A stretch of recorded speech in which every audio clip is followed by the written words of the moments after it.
नमस्कार। म बालकृष्ण काफ्ले कटारी उदयपुरबाट। म आज लघुकथा पाठ्यश्रव्य दृश्य प्रतिष्ठानको नियमित लघुकथा वाचन कार्यक्रमको 58औं श्रृङ्खला अन्तर्गतको वाचन कार्यक्रम लिएर यहाँहरू समक्ष उपस्थित भइसकेको छु। समय पनि सदाझैँ 7:55 सन्ध्याकालीन समयमा हामी पुगिसकेका छौँ। सबैभन्दा पहिले म सम्पूर्ण साहित्य अनुरागी मित्रहरूमा हार्दिक नमन अर्पण गर्दछु। सम्पूर्ण लघुकथाकार अर्थात् सम्पूर्ण साहित्य अनुरागी मित्रहरूमा हार्दिक स्वागत गर्दछु र म आजको यस लघुकथा पाठ्यश्रव्य दृश्य प्रतिष्ठानको 58औं श्रृङ्खला अन्तर्गतको वाचन कार्यक्रम लिएर आएको कुरा पुनः दोहोर्याउन चाहन्छु। यहाँहरूलाई सम्पूर्ण साहित्यिक मनमुटुहरूलाई हार्दिक स्वागत र नमन गर्दै म आज मिति 2078 साल पौष 1 गते बिहिबारका दिन त्रयोदशी तिथि तदनुसार 2021 डिसेम्बर 16 तारिखको सन्ध्याकालीन समयमा सदाझैँ लघुकथा वाचन कार्यक्रममा हामी रसस्वाद गर्नेछौँ भन्ने कुरा म आशा अपेक्षा गर्दछु र म यहाँहरूलाई पुनः स्वागत र नमन अर्पण गर्दै आजको लघुकथा वाचन कार्यक्रमलाई आरम्भ गर्ने अनुमति चाहन्छु। आज हाम्रो यस लघुकथा पाठ्यश्रव्य दृश्य प्रतिष्ठानका एडमिन साहित्यकार ज्यूहरूको सुझाव सल्लाहमा छनौट गरिएका जम्मा 6वटा लघुकथाहरू समेटिएको कुरा म यहाँहरू समक्ष सर्वप्रथमतः जानकारी गराउन चाहन्छु। र आजको छनौटमा परेको पहिलो लघुकथा रहेको छ भाग्यको खेल र यो भाग्यको खेल लघुकथाका सर्जक साहित्यकर्मी लघुकथाकार हुनुहुन्छ विनोद नेपाल र यो भाग्यको खेल लघुकथा यसरी आरम्भ हुन्छ। बहुप्रतीक्षित निर्वाचन सम्पन्न भयो र परिणाम आयो। परिणाम सुनेर सबै आश्चर्यमा परे। यस्तो परिणाम कसरी आयो हँ? अब यो नै फुर्सदिलाहरूको छलफलको विषय बन्यो। कसैले भने षड्यन्त्र, कसैले भने तालमेल, कसैले भने चलखेल, कसैले भने धोखा, कसैले के र कसैले के अनुमान गरे, तर कसैले पनि सही कारण यकिन गर्न सकेनन्। यतिकैमा विजय जुलुस निस्कियो। एक चतुर पत्रकार भिडमा पस्यो र अबिर जात्रा सहितको जुलुसको अग्रपङ्क्तिमा रहेका नेताजीलाई सोध्यो, हजुरको कार्यशैलीप्रति व्यापक असन्तुष्टि थियो, तर पनि यहाँ नै विजय हुनुभयो। चमत्कारै भयो नि हजुर, बधाई छ यहाँलाई। नेताजीले भने, देख्नुभएकै छ, विरोधीकै घेरामा छु म सधैँ। कसै न कसैले त सहयोग गर्यो होला नि, समीकरण पनि बनाउनु भएको थियो क्यारे, होइन? भनिदिनुहोस् न हजुर, पत्रकारले पछ्याउँदै भन्यो। तपाईलाई थाहै छ नि, नेताजीले भने, नजिकका नै बढ्ता विरोधी छन् मेरा। यसैले कसैको सहयोग होइन, यो विजय मेरो भाग्यको खेल हो, बुझ्नुभयो? अन्त्यमा नेताजीले भने, नजिकका नै बढ्ता विरोधी छन् मेरा, यसैले कसैको सहयोग होइन, यो विजय मेरो भाग्यको खेल हो, बुझ्नुभयो? यसरी लघुकथाकार विनोद नेपालज्यूले भाग्यको खेल लघुकथा सम्पन्न गर्नुभएको छ। यो लघुकथा छोटै भए पनि अत्यन्तै मार्मिक किसिमको छ। यो कथालाई अहिलेको वर्तमान राजनीतिप्रतिको जनताहरूको उदासीन भाव यहाँ प्रकट गर्न खोजिएको छ। यहाँ नेताजीले कसैको सहयोग बिना नै चुनाव जितेको कुरा उद्घोष गरिरहँदा कता कता यहाँ चाहिँ आलङ्कारिक कुरा पनि लुकेको भन्न सकिन्छ। त्यसैले यो लघुकथा यथार्थमा आधारित छ र नेतागणमा हुने स्वार्थी चरित्रको चित्रण गरिएको छ, स्वार्थको उजागर गर्न खोजिएको छ। र म यति टिप्पणी पस्किँदै यस कार्यक्रममा उपस्थित हुनुभएका मनोहर पोखरेलज्यूलाई हार्दिक स्वागत गर्दछु। त्यसै गरी मन्दिरा चापागाई यहाँ आइसक्नु भएको छ, उहाँले पनि वाचिङ भन्नुभएको छ। उहाँलाई पनि म यो कार्यक्रममा हार्दिक स्वागत गर्दछु, नमन अर्पण गर्दछु। त्यसै गरी मन्दिरा चापागाईले भन्नुभएको छ, बालकृष्ण सर लगायत लघुकथा प्रेमी सम्पूर्णमा हार्दिक नमन भन्नुभएको छ। हार्दिक नमन यहाँलाई पनि कार्यक्रमका तर्फबाट। त्यसै गरी सत्य अधिकारी वाचिङ भन्दै हुनुहुन्छ, उहाँलाई पनि म हार्दिक स्वागत गर्दछु, नमन अर्पण गर्दछु। नमस्कार म्याडम। त्यसै गरी सत्य अधिकारीज्यूले लेख्नुभएको छ, हार्दिक नमन सम्पूर्णमा, राम्रो प्रस्तुति छ सर, स्पष्ट आवाज भन्नुभएको छ। वाचनको थोरै प्रशंसा गरिदिनु भएकोमा यहाँलाई मुरी धन्यवाद। त्यसै गरी म अब आजको दोस्रो लघुकथा, यो अङ्ग्रेजी भाषाको लघुकथा रहेको छ र यसलाई म यसरी वाचन गर्ने अनुमति चाहन्छु। लघुकथाको शीर्षक रहेको छ हार्ड वर्किङ र लघुकथाकार हुनुहुन्छ बाल साहित्यकर्मी गजल आचार्य। उहाँले लेख्नुभएको यो बाल लघुकथा यसरी आरम्भ हुन्छ। There was a lion in a forest. His damaru was fickle. The lion roamed the forest in search of food. Damaru used to eat without working. The lion had to make up for his lack of food. The lion was worried that the child was lazy and lazy day. One day he said, "Look, others are working hard. You just try to eat. You will get suffered when I die. Start working. You find happiness." Damaru replied, locking the lion's mouth, "By working hard, a donkey has become a donkey. I have become a lion with my wisdom." The end. लघुकथा यसरी सम्पन्न हुन्छ। यो अङ्ग्रेजी भाषाको लघुकथाको थोरै भाव, अनुवाद र टिप्पणी गर्ने अनुमति चाहन्छु। यस लघुकथामा खास गरी डमरुलाई बालक र बाघलाई अभिभावकका हिसाबले प्रतीकात्मक ढङ्गले प्रस्तुत गर्नुभएको छ। बाल लघुकथाकार, बाल साहित्यकर्मी गजल आचार्यज्यूलाई म पुनः धन्यवाद दिन चाहन्छु। यहाँ वास्तवमा काम नगरिकन दिन बिताउने, श्रमसिपको बारेमा वास्ता नगर्ने खालको किशोर अवस्थालाई अभिभावकका हिसाबले बाघले डमरुलाई ज्ञानवर्धक कुरा सिकाएको कुरा यहाँ प्रस्तुत गरिएको छ।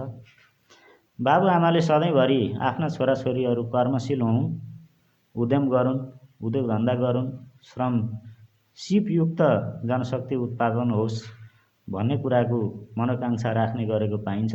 त्यही कुरालाई यहाँ प्रष्ट गर्न खोजिएको छ र यहाँ ज्यादै अत्यन्तै सटिक, छोटो र राम्रो अङ्ग्रेजी भाषाको लघुकथा प्रस्तुत भएको छ। छोराछोरीलाई कर्मशील बनाउन अभिभावकहरू तल्लीन रहनुपर्ने कुरा पनि यो बाघ र डमरुको प्रसङ्गबाट देखाइएको छ। म त्यसपछि आजको तेस्रो लघुकथा वाचन गर्नुभन्दा अगाडि यहाँ केही टिप्पणीहरू आएका छन्। मनोहर पोखरेल सरले लेख्नुभएको छ, भाग्य त श्रमले निर्माण हुनुपर्ने हो, तर खै के भयो भनेर लेख्नु भएको छ। यो भाग्यको खेल लघुकथाप्रति गर्नुभएको टिप्पणी ज्यादै छोटो र मिठो टिप्पणी गर्नुभएकोमा यहाँप्रति हार्दिक आभार प्रकट गर्दछु। मन्दिरा चापागाईज्यूले लेख्नुभएको छ, उमेश कुमार कार्की वेलकम भनेर लेख्नुभएको छ, उहाँलाई पनि स्वागत छ। सत्य अधिकारीजी लेख्नुहुन्छ, wow good story, Taylor nice story भनेर यो लघुकथा हार्ड वर्किङको टिप्पणी गर्नुभएको छ। यहाँलाई पुनः धन्यवाद दिन चाहन्छु। त्यसै गरी उमेश कुमार कार्कीज्यू नमस्कार भन्नुहुन्छ। नमस्कार र यहाँलाई पनि कार्यक्रममा स्वागत छ। नमस्कार सबैलाई भन्नुभएको छ फेरि उमेश कुमार कार्कीज्यूले नै। यहाँलाई पुनः म नमस्कार र स्वागत गर्दछु। र आजको तेस्रो लघुकथा रहेको छ लोभ। र यो लोभ शीर्षकको लघुकथालाई मधुसूदन प्रसाद घिमिरेज्यूले सिर्जना गर्नुभएको लेख्नुभएको। यो लघुकथा लोभ मधुसूदन प्रसाद घिमिरेज्यू यसरी आरम्भ गर्नुहुन्छ। घरमा मिठो चोखो खान दाउरे मान्दैनथ्यो।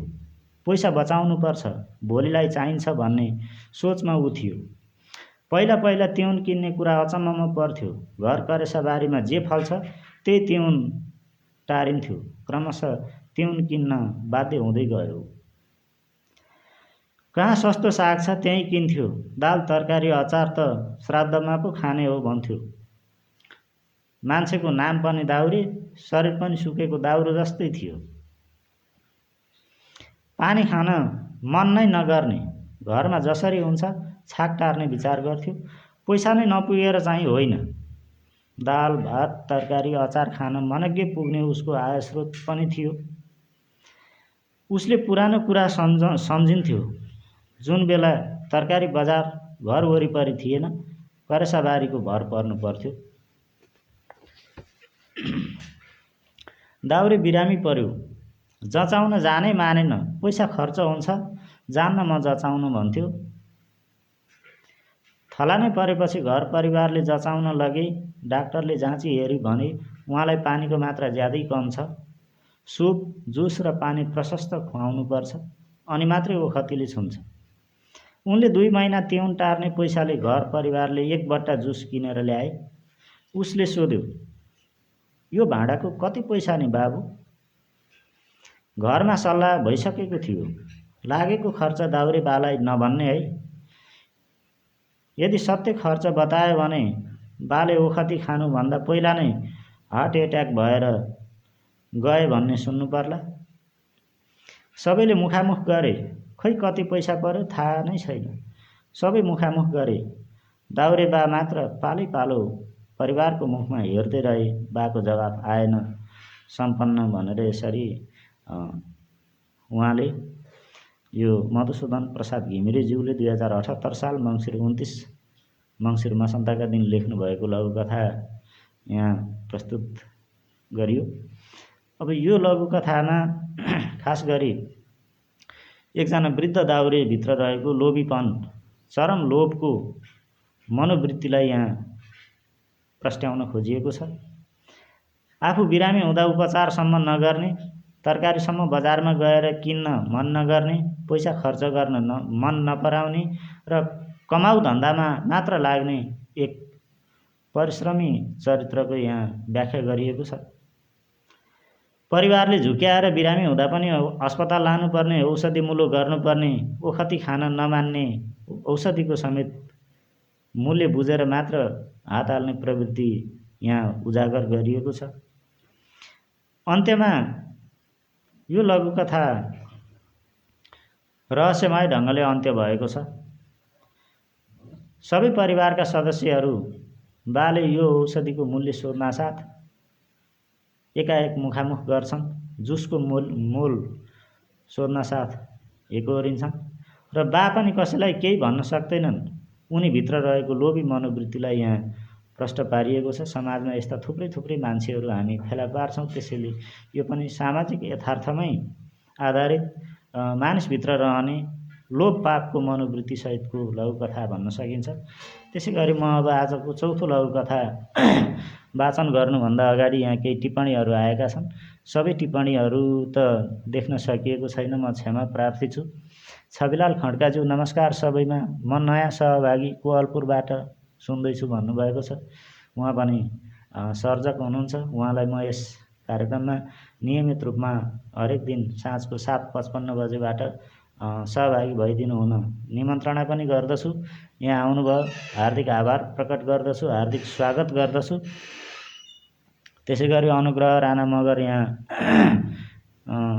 थ्याङ्क यू भनेर लेख्नु भएको छ। त्यसै गरी मन्दिरा चापागाईज्यूले लोभीको चुइयाँ दाउरे, समाजमा छन् दाउरेहरू धेरै भनेर लेख्नु भएको छ। दाउरेको चरित्रमाथि उहाँले टिप्पणी गर्नुभएको छ। यहाँलाई म पुनः धन्यवाद ज्ञापन गर्दछु। र आजको चौथो लघुकथा यहाँ छनौटमा परेको छ। आमाको सराप। र यो आमाको सराप लघुकथाकार हुनुहुन्छ टङ्कबहादुर आलेमगर। टङ्कबहादुर आलेमगरज्यूको आमाको सराप लघुकथा यसरी आरम्भ हुन्छ। अन्तत चोला उठ्यो आमाको, समाज सुधार क्लबको रेखदेखमा अन्त्येष्टि भयो। पुनः त्यही क्लबले उनै स्वर्गीय आमाका छोराछोरीहरूलाई फोन गर्यो, तुरुन्तै आमाको चल अचल सम्पत्ति बुझ्न आउनुहोला। आमाको शेषपछि चल अचल सम्पत्ति लिन आउनु भन्ने दोस्रो खबर पाएको साता नबित्दै सबै छोराछोरी देखावटी समवेदना लिएर भेला भई आमाको अंश दाबी गर्दै। स्थानीय समाज र क्लबको रोहबारमा अंश बाँडफाँड पश्चात अंशको कागज बन्दै गर्दा आमा बसेको घरकी घरबेटीले रातो तुलले मुख बाँधेको आमाको सराप लेखिएको गरुङको माटोको मटिया ल्याएर भुइँमा राख्दै भनिन्, नानी हो, आमाको घिटघिटो छँदै यो मटिया मलाई दिँदै भन्नुभएको थियो, यो आमाको सराप, जिउँदो छौन्जेल नहेरे पनि म मरेर गएकी आमालाई जसले धेरै माया गर्छ उसैलाई दिनु। अनि यो कसैले लिएनन् भने मेरो आत्माले कहिल्यै प्रेत जुनीबाट मुक्ति पाउने छैन। भन्नुहोस्, आमाको सराप कसले लिनुहुन्छ? धेरै बेरको मौन परिवेशलाई जेठा छोराले फोर्यो। मैले त आमालाई माया गरिनँ। माइलो छोराले पनि आमाप्रति नकारात्मक सोच रहेको भन्दै आमाको सराप लिनबाट पन्छिन खोज्यो। अन्यले त आमाको सराप स्वीकार्नुभन्दा अंश त्याग्ने मनसाय पोखे। अन्तत पोलियोले एउटा खुब सुकेकी कान्छी छोरीले रुँदै भनी, आमाको आत्माले पार पाउँछ भने यो मटिया म लान्छु, मलाई नै लागोस् आमाको सराप। दाजु र दिदीहरूले कुँजी बहिनीलाई बोकेर नचाहे सबैले सहायता गर्ने प्रण गरे र आफ्नो आङबाट आमाको सराप पन्छेको डर विश्वास गरे। समयको च्याखे थपाई या आमाको सरापले हो, कान्छी झनै दुःखको कोलमा निचोरिँदै गई। एक दिन रिसले यत्नले राखेको मटियालाई आँगनमा पछारी कान्छी अचम्बित एवं हर्ष विभोर भई। आमाको सराप लेखिएको मटियामा त सुनै सुन पो रहेछ। त्यस पश्चात कुँजी कान्छीको हैसियत दाजु र दिदीको भन्दा निकै सम्मिएको थियो, सम्पन्न। यहाँ आमाको सराप लेखिएको मटिया त सुनै सुन पो रहेछ। त्यस पश्चात कुँजी कान्छीको हैसियत दाजु र दिदीको भन्दा निकै सम्मिएको थियो। यसरी लघुकथा सम्पन्न भएको छ। टङ्कबहादुर आलेज्यूको यो लघुकथा भित्र वृद्ध अवस्थामा समेत छोराछोरीहरूबाट बाबुआमाले कुनै पनि आश्रय नपाएको, संरक्षण नपाएको कुरा उजागर गर्न खोज्नु भएको छ। लघुकथाकारज्यूले यसमा समाजमा भएको यथार्थ वर्तमान स्थितिलाई यहाँ छर्लङ्ग पार्ने जमर्को गर्नुभएको छ, छर्लङ्ग भएको छ। वास्तवमै आज आमाको हेरचाह, बाबुको हेरचाह भन्दा पनि अंशभण्डामा लुछाचुँडी हुने र बाबुआमाको देहान्तको केही समय पश्चात मात्रै छोराछोरीहरू घटनास्थलमा आइपुग्ने र सम्पत्तिमा लुछाचुँडी गर्ने परिपाटी बढ्दै गएको छ। यस्तो किसिमको कुरीति र कुसंस्कारमा हामी अहिलेका पुस्ताहरू चलिरहेका छौँ। बाबुआमाको बिजोग बनाएका छौँ, वृद्धाश्रमसम्म पुर्याएका छौँ भन्ने कुरा यहाँ देखाइएको छ भने अर्कोतर्फ यहाँ बुढी आमाको घरबेटीसँगको मेलमिलाप, घरबेटी र बुढी आमाको मिलेमतोमै हो वा आमाको एकल निर्णयले हो, चातुर्याइ पनि यहाँ प्रशस्त मात्रामा देखाइएको छ। यसरी अपाङ्गता भए तापनि कुँजी कान्छी छोरीमा सपाङ्ग किसिमको दिल रहेको कुरा र उदार दिलको पात्रका रूपमा कान्छी छोरीलाई उभ्याइएको छ। यहाँ धेरैवटा विषयवस्तुहरूलाई एकत्रित गर्दै यो लघुकथामा बाबुआमाप्रति उदासीन बन्दै गएको वर्तमान सामाजिक परिप्रेक्ष्यलाई उजागर गरिएको छ। र म यति भन्दै अर्को पाँचौँ लघुकथा वाचनभन्दा अगाडि म केही टिप्पणीहरू पढ्ने जमर्को गरिरहेको छु। वसन्त अनुभव वाचिङ भन्नुहुन्छ, उहाँलाई म हार्दिक स्वागत गर्दछु। त्यसै गरी बसन्त अनुभव ज्यूले हार्दिक नमन सम्पूर्णमा भन्नुभएको छ। कार्यक्रम लघुकथा पाठ्यश्रव्य दृश्य परिवार वा प्रतिष्ठानका तर्फबाट यहाँलाई हार्दिक नमस्कार र स्वागत छ। राजकुमार कार्कीजी कार्यक्रममा उपस्थित हुनुहुन्छ। उहाँले वाउ कति चलाख आमा र महान आमा भनेर चाहिँ यो लघुकथा सम्बन्धमा आफ्नो टिप्पणी राख्नु भएको छ। आमाको श्राप सम्बन्धमा राखिएको टिप्पणी हो यो। त्यसै गरी अमृता घिमिरे उपस्थित हुनुभएको छ। यहाँलाई पनि म कार्यक्रममा हार्दिक स्वागत गर्दछु। त्यसै गरी मनोहर पोखरेलज्यू वृद्धावस्था प्राकृतिक कुरा हो, वृद्धहरूलाई माया तथा हेरचाहको आवश्यकता हुन्छ भनेर सदा सहायता सहितको टिप्पणी राख्नुहुन्छ। मनोहर पोखरेलज्यूलाई पनि टिप्पणीका निम्ति हार्दिक धन्यवाद दिन चाहन्छु। त्यसै गरी अमृता घिमिरेज्यू म भर्खर उपस्थित भएँ भन्नुहुन्छ। ढिलो भएको छैन, अझै पनि हामीसँग 2वटा लघुकथाहरू छन्।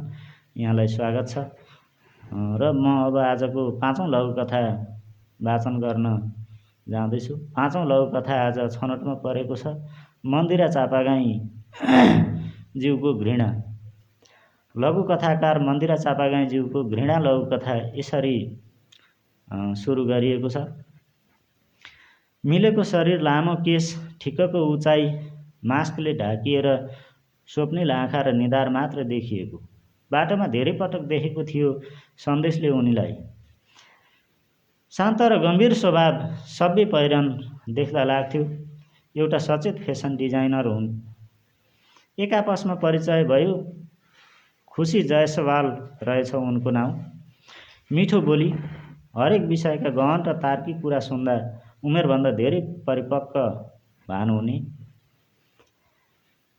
1-2 पटकको बोलचालमै साथी भए उनीहरू। एक दिन UN पार्क नजिकै भेट भयो। एकछिन बसेरै गफ गरौँ न, सन्देशले आग्रह गर्यो। वास्तवमा भगवानले फ्रेस मुडमा बनाएछन् खुसी तिमीलाई। उनी भावुक बनिन्। मेरा बाबा आमाले औपचारिक शिक्षा नलिए पनि मलाई जहिल्यै असल मान्छे बन्ने सपना देखाउनु भयो। पहिलेका 2 दाजुहरू बितेपछि म नै छोरा थिएँ उहाँहरूको। कुक्रो हल्लाउने हातले विश्व हल्लाउन सक्छन्, मेहनत गरेर पढ, बाबाको यही वाक्यलाई आदर्श माने मैले। सबैले सर्वगुण सम्पन्न छ खुसी भन्दै मेरो तारिफ गर्थे। मलाई पनि ऐनाको अगाडि उभिँदा उमेरसँगै गालामा चढेको गुलाबी लाली र आँखाको चञ्चलताले झनै निखार थपे झैँ लाग्थ्यो। पढाइ सकेर इज्जतदार राष्ट्रसेवक बन्छु, मलाई के थाहा, मेरो खुसी नाममा मात्र सीमित रहन्छ। कहिल्यै सोचिन भगवानले दिएको यही रूप अभिशाप बन्ला भनेर। छोडिदेऊ यी सब, किन यति भावुक, मास्क खोल न, सन्देशले अनुरोध गर्यो। यही भेट नै अन्तिम हुने त होइन, उनी तर्किँदै पीडा पोखिरहे। महिला राष्ट्रपति भएको देशमा महिलाहरू नै कहिलेसम्म असुरक्षित हुनुपर्ने। लाखौँ सपना कैद भएका उनका सुन्दर आँखा पीडा र आक्रोशले भरिए। पुरुषहरूको खोक्रो अहङ्कारको निमित्त कहिलेसम्म एउटी युवतीले बलात्कार, हत्या, एसिड आक्रमण र बेचबिखनको शिकार हुनुपर्ने। जब मास्क खोलिन् ऊ तर्स्यो। प्रेमको अर्थ नै नबुझेकी म कसैको प्रस्ताव अस्वीकार गर्दा तेजाब आक्रमणमा परेँ। के अब पनि तिमी मलाई माया गर्छौ? मलाई त प्रेम र पुरुष शब्ददेखि नै घृणा लाग्छ, घृणा। अन्त्यमा मलाई त प्रेम र पुरुष शब्ददेखि नै घृणा लाग्छ, घृणा। यसरी मन्दिरा चापागाईँ ज्यूको घृणा लघुकथा सम्पन्न हुन्छ। यो लघुकथामा खास गरी एकजना खुसी जयसवाल पात्रमाथि एक युवकले गरेको अनौठो व्यवहार, कालो व्यवहार र कुकृत्यको उजागर गरिएको छ। युवतीको सुन्दरता देखेर वा प्रेम मोहमा परेर वा आवेगमा आएर उसले एसिड आक्रमण गरेको घटनालाई यहाँ प्रस्ट्याइएको छ। समाजमा यस्ता घटनाहरू घटिरहेका हुन्छन्। कहिलेकाहीँ रूप पनि अभिशाप बन्दो रहेछ भन्ने कुरा पनि यस लघुकथाको एक पाटोको निष्कर्ष विश्लेषण हुनसक्छ। वास्तवमा यो लघुकथा अत्यन्तै कारुणिक खालको छ। एसिड आक्रमण जस्तो जघन्य अपराध हुँदा पनि राज्य के हेरेर बस्छ र महिला राष्ट्रपति भएको राष्ट्रमा पनि महिलाहरूको, नारीहरूको, छोरीहरूको अस्मिता नजोगिँदा बलात्कार, हत्या, हिंसा र यस्ता एसिड आक्रमण हुँदा हाम्रो राज्य कति उदासीन छ, नागरिकहरूप्रति कति जवाफदेही छ भन्ने कुरा पनि यहाँ चरितार्थ छ। र म अब यस कारुणिक लघुकथा प्रति हार्दिक सलाम अर्पण गर्दछु। मन्दिरा चापागाईज्यूको यस लघुकथाले सामाजिक विकृतिलाई उजागर गरेको छ। त्यसै गरी अब म आजको 6औं अर्थात् आजको अन्तिम लघुकथा वाचनतर्फ लम्किँदैछु र यो आजको अन्तिम लघुकथाको शीर्षक रहेको छ भोज र यसका सर्जक साहित्यकर्मी सत्य अधिकारीज्यू हुनुहुन्छ। सत्य अधिकारीज्यूको भोज लघुकथा अब सरस्वती वाचन गर्दछु। किन ओकुन्नी ठुली आमाको परिवारसँग गाउँभरिका कोही पनि आउजाउ र बोलचाल नगरेको धेरै दिन भएको थियो। तर अचम्म आज उहाँको आँगनमा न जग्गी थियो, न बाजागाजा, न दुलाहा दुलही, न त कुनै पूजाआजा। ठुलो तामाको खड्कुलोमा मासु भात पाक्दै थियो। गाउँभरिका मान्छेहरू जम्मा भएका थिए। अनौठो लाग्यो मलाई। कोही खुसी र दङ्ग पनि थिएनन्। गाउँलेहरू सबै खान बसेका थिए। ठुली आमा घरिघरि मेरो बालाई सोध्दै हुनुहुन्थ्यो, के थपौँ हजुर? बा भने घोर्ले स्वरमा पुगेको सङ्केत गर्नुहुन्थ्यो। मैले पनि थपी थपी टन्न खाएँ। खान त खाएँ, तर मनमा भने हँसिया जत्रो प्रश्नले घोचिरहेको थियो। आखिर यो भोज के को खुसीमा थियो भनेर दिनभर कसैलाई पनि सोधिन र भनेनन् पनि कसैले। बेलुकी घरमा आएँ। बुवासँग सोध्न डर लागिरहेको थियो। डर लाग्दो हुनुहुन्थ्यो मेरो बुवा। गाउँभरिका दुखी गरिबहरूको सेवा गर्ने भएर होला सबैले डराउँदै हात जोडी नमस्कार गर्थे उहाँलाई। भोलि बिहान आमासँग सोध्छु भन्दै ओछ्यानमा गएँ। बुवा, म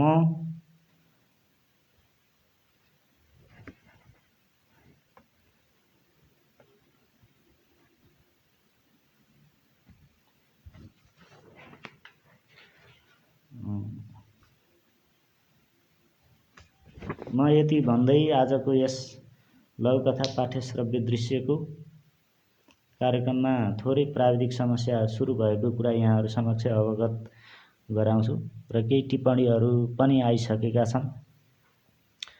छविलाल खड्काज्यू, राजकुमार कार्कीज्यू, त्यसै गरी मनोहर पोखरेलज्यू र हेम पोखरेलज्यू, मन्दिरा चापागाईले आफ्ना टिप्पणीहरू राख्नुभएको छ।